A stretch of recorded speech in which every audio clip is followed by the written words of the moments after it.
La forma del corazón se aproxima a la de un cono truncado de forma irregular, con la base situada en una localización superior y dorsal y su vértice o punta en una localización inferior y anterior.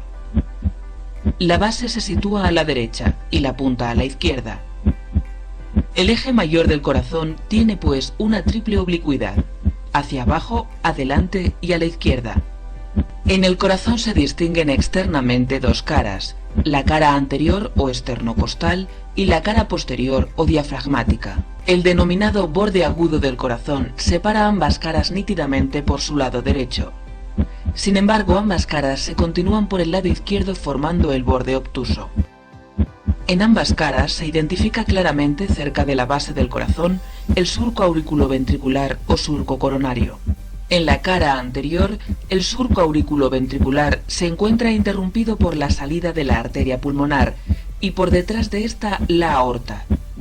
Estos grandes vasos nos ocultan las aurículas. 2/3 de la cara anterior corresponden al ventrículo derecho y 1/3 al ventrículo izquierdo. Separando ambos se localiza el surco interventricular anterior, que corresponde en la profundidad al tabique interventricular.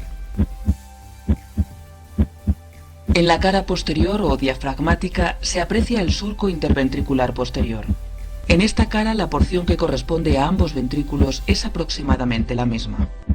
El vértice cardíaco forma la zona más inferior del corazón y corresponde al ventrículo izquierdo. La zona más superior del corazón corresponde a la base cardíaca. Se orienta hacia atrás y a la derecha y se corresponde casi exclusivamente con las aurículas. A su derecha presenta la desembocadura de las venas cava superior e inferior. El resto de la base corresponde a la aurícula izquierda. Entre ambas aurículas, el límite suele estar deprimido y se corresponde en el interior con el tabique interauricular. En la aurícula izquierda se aprecian 4 orificios, 2 derechos y 2 izquierdos, que son la desembocadura de las venas pulmonares. Entre ellas, la aurícula izquierda es lisa y tiene íntimas relaciones con el esófago. La cruz del corazón se refiere al área posterobasal, donde el surco coronario confluye con el surco interventricular posterior. Internamente, este punto se corresponde con la unión del tabique interauricular e interventricular. El corazón se localiza en el tórax, sobre la parte media del diafragma entre los dos pulmones. El corazón constituye parte del mediastino anterior, junto con el timo, la tráquea y los bronquios principales, izquierdo y derecho. Su base se encuentra delante de la cuarta y quinta vértebras dorsales, el esófago y la aorta torácica descendente. El impulso apical o de la punta cardíaca puede palparse en el cuarto o quinto espacio intercostal, cerca de la línea medioclavicular. 1/3 del corazón está a la derecha de la línea media y 2/3 a la izquierda. El tamaño y peso del corazón varía considerablemente dependiendo de la edad, el sexo, la altura del sujeto, la grasa epicárdica y el estado de nutrición general. Por término medio, el corazón pesa unos 325 gramos en el hombre y unos 275 gramos en la mujer. Anteriormente, el corazón se dirige hacia las estructuras óseas esternocostales, contactando con ellas en su porción más apical. En el resto se interponen parte del pulmón y las pleuras. Lateralmente está en relación con la cara mediastínica del pulmón correspondiente, donde deja su huella, más marcada en la cara medial del pulmón izquierdo. Por su parte inferior, el corazón está en estrecha relación con el diafragma a través del ventrículo derecho.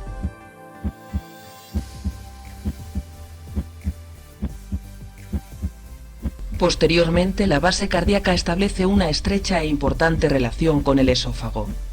Este discurre entre la desembocadura de las venas pulmonares derechas e izquierdas.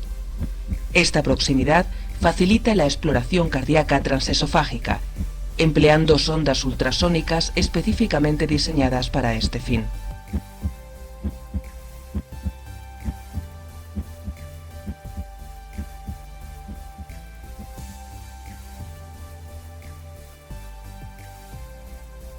El sistema arterial epicárdico coronario está formado por las arterias coronarias derecha e izquierda y sus ramos principales. Las arterias coronarias derecha e izquierda se originan de sus respectivos orificios situados en los senos de Valsalva derecho e izquierdo. El tronco común de la arteria coronaria izquierda recorre una distancia variable entre 1 y 25 milímetros para bifurcarse después en la arteria coronaria descendente anterior y en la arteria coronaria circunfleja. La arteria descendente anterior se distribuye por el surco interventricular anterior dirigiéndose hacia la punta del corazón. En su trayecto da origen a dos grandes grupos de arterias, el sistema de las arterias perforantes septales y el sistema de las arterias diagonales. Como resultado de esta segmentación, la arteria descendente anterior será responsable de la irrigación del miocardio ventricular izquierdo anterolateral, apical, septal medio y anterior.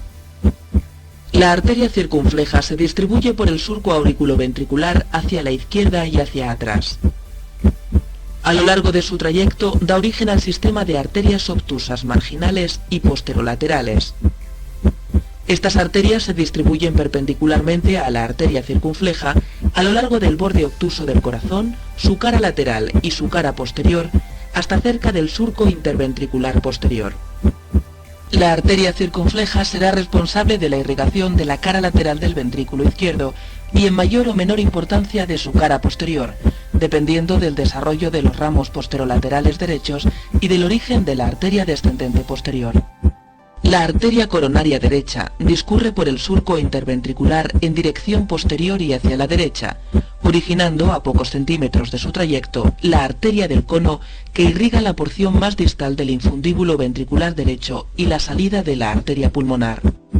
Aproximadamente en el inicio del tercio medio del trayecto de la arteria coronaria derecha se origina la arteria marginal aguda, que distribuyéndose por el margen agudo del corazón es responsable de la irrigación del ventrículo derecho.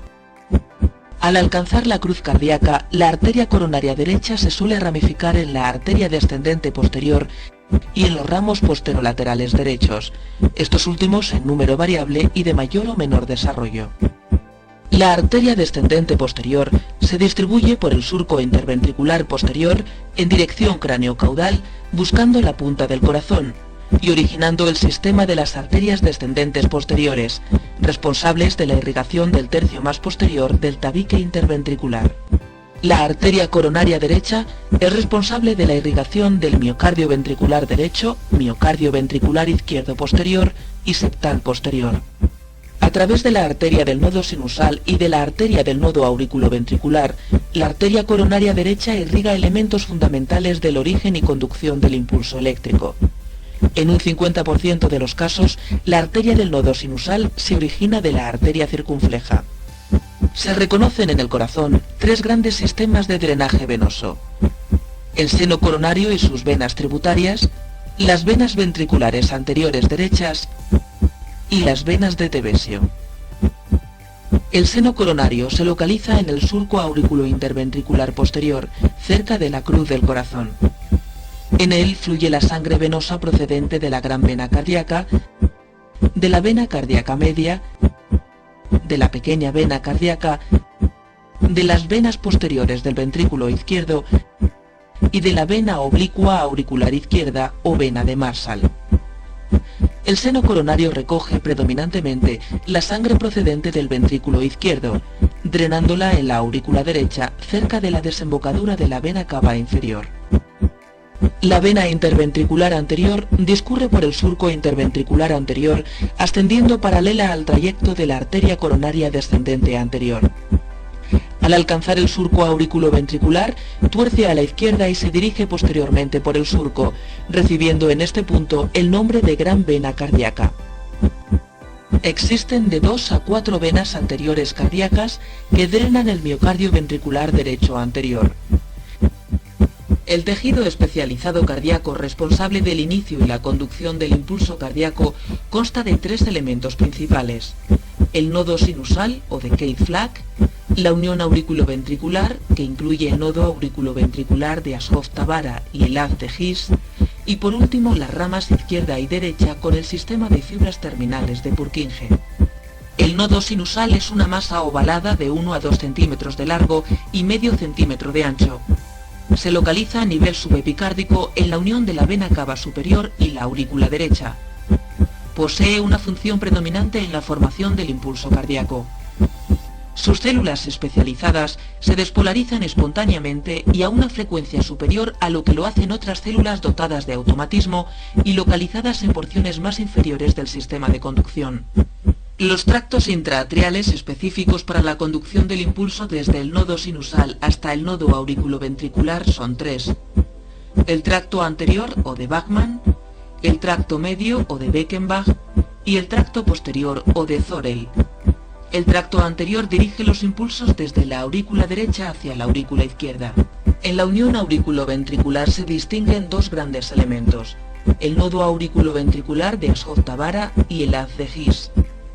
El nodo auriculoventricular de Ashot-Tavara está situado a nivel epicárdico, en la base de la aurícula derecha, en el centro del área delimitada posteriormente por la desembocadura del seno coronario y anteriormente por la inserción del velo septal de la válvula tricúspide. Es una pequeña estructura ovoidea de unos 3 a 5 milímetros. Sus células especializadas son las responsables del retardo del impulso formado en el nodo sinusal antes de alcanzar los ventrículos. El haz de His es la continuación de la porción distal del nodo auriculoventricular. Es una estructura con forma de cordón de unos 2 centímetros de longitud y unos 4 milímetros de diámetro.